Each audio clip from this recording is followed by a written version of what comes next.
পুরুষ মানুষ আসলে অসুখ বিসুখে খুব কমই মারা যায়। বেশিরভাগ সময় শেষ হয়ে যায় টেনশন, চিন্তায়, দায়িত্বের বোঝার ভারে। বাইরে থেকে তাকে শক্ত, হাসি খুশি, স্বাভাবিক মনে হতে পারে, কিন্তু ভিতরে ভিতরে সে কতটা ভাঙছে কেউই তা ঠিকমতো বোঝে না। সে কাঁদতে পারে না, বলতে পারে না, কারো কাছে দুর্বল দেখাতে পারে না, কারণ সবাই ধরে নেয় পুরুষ মানেই নাকি পাহাড়ের মতো শক্ত। তাই অসুখ বিসুখ নয়, টেনশনই ধীরে ধীরে তাকে খেয়ে ফেলে।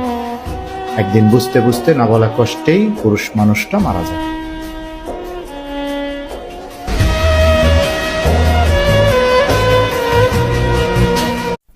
পুরুষ মানুষ আসলে অসুখ বিসুখে খুব কমই মারা যায়। বেশিরভাগ সময় শেষ হয়ে যায় টেনশন, চিন্তায়, দায়িত্বের বোঝার ভারে।